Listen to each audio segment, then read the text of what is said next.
Islohat qalbdan boshlandi. Abduri Muhammad Yusuf. Dinimiz bizni tashqi ko'rinishimizni chiroyli qilishdan avval ichki dunyomizni parlaq qilishga buyuruydi. Chunki Alloh taolo oldi bilan kishilarning ko'ngil qatirdagisiga qaraydi. Payg'ambar alayhissalom buni bayon qilib, Alloh sizlarning taqdirqinglarga yoki pul melinglarga qarmaydi, balki sizlarning dilinglarga va amalinglarga qaraydi deb ko'rsatgan. Şuna bizning ichki dunyomiz tashqi ko'rinishimizdan parlaq va chiroyli bo'lishi lozim.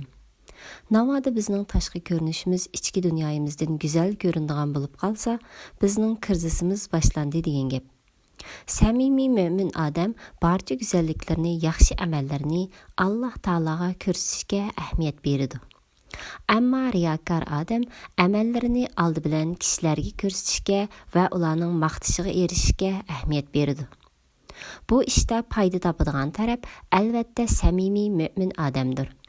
Chunki samimiy mo'min odamning amali Alloh taologa yarab qolsa, Alloh taolo uni kishilarning orasida aziz va hurmatli qiladi. Natijada riyokor odam tirishib erisholmagan hurmatga samimiy mo'min odam o'zigidan erishadi.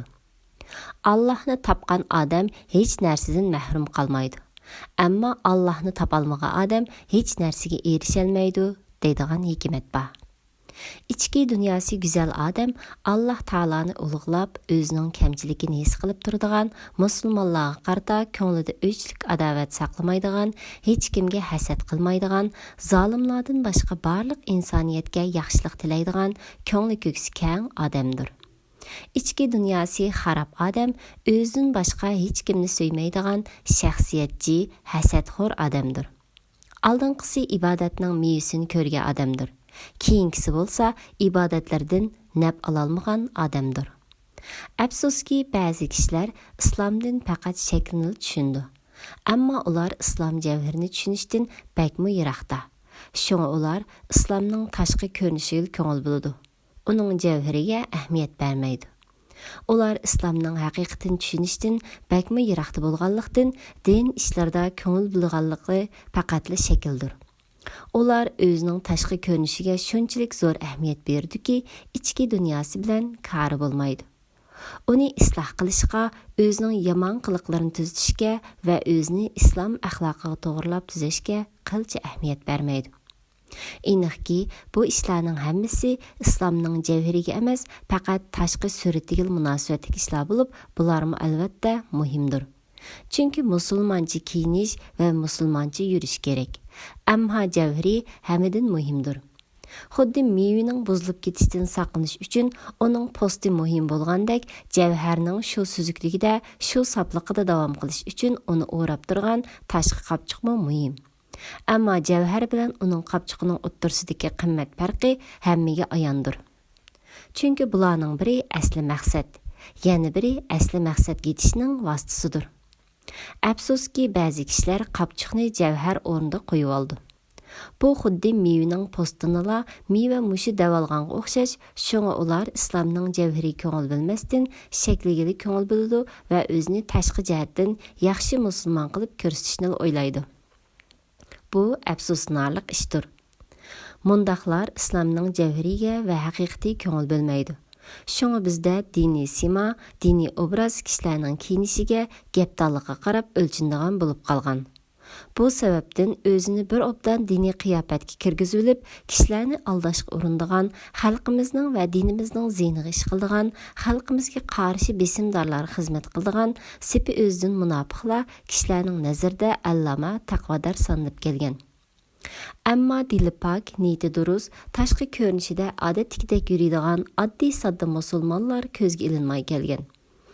Bu xuddi bishiga zamonaviy shapka kiyib olgan o't yurak shoir va mo'min Abduxoliq Uyg'ur bilan bishiga salla kiyib olib xalqni qaymoqtirgan va besimdorlarga xizmat qilgan sepi o'zidan munofiq Shabtul Domulning misoliga o'xshaydi.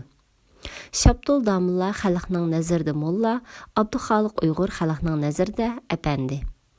Әмді Abduxoliq Uyg'ur bilan Shabtul Domulla Alloh taoloning nazarida o'xshashmidi? Mumkin emas. Allama Yusuf Qardaviy mundaq deydi. Islom aqida bo'lib, uning javhiri tavhiddir. Islom ibodat bo'lib, uning javhiri ixlosdir. İslam muamele bulup, onun cevheri rastçılık ve samimiyettir. İslam ahlak bulup, onun cevheri rahim şefkattir.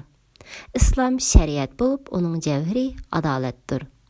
İslam amel ve işleş bulup, onun cevheri qadrqanishdir. İslam münasibet bulup, onun cevheri qeyrindaşlıqdır. İslam medeniyet bulup, onun cevheri temponluqni saqlashdir. Aqidada tavhidni, ibodatda ixlosni, muomalada rostchilikni, axloqda rahim shafqatni, amalda qadrqanishni, munosabatda qeyrindoshlikni, madaniyatda temponlikni yo'qotgan odam islomning javhirini yo'qotib qo'ygan bo'ladi. Gerçi u islomning suratini saqlab kelgan bo'lsa-mu, uning javhiridan mahrum qolgan bo'ladi. Qapçuqqulu ko'ngil bilib, ichidagi javhar bilan kari bo'lmaslikning avval ibodatlarga ko'rsatgan salbiy ta'siri oz emas. Shunga zamonimizdagi ko'p sonliq musulmonlarning ahvoli davolanib turib kasaldan saqayolmagan kasal kishiga o'xshaydi.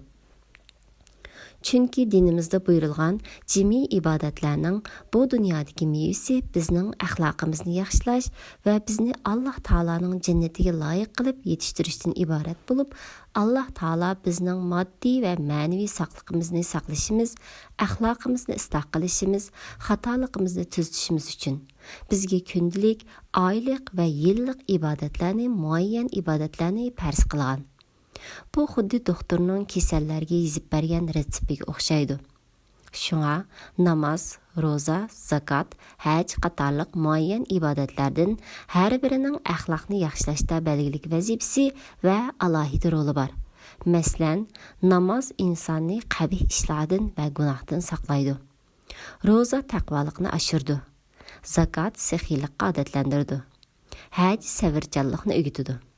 Mushu ibodatlarni o'rindab turib, yana yolg'on so'zlaydigan, kishilarni aldaydigan, harom yeydigan, o'z vazifasini qo'lning uchida qilib qo'ydigan, o'zining nafsi avargarchikin deb boshqalarga ziyon yetkazadigan musulmonlar xuddi doktorning dorisini vaqt qaralida yeb turibliq, kasaldan saqayolmagan bemorlarga o'xshash ma'naviy bemorlardir.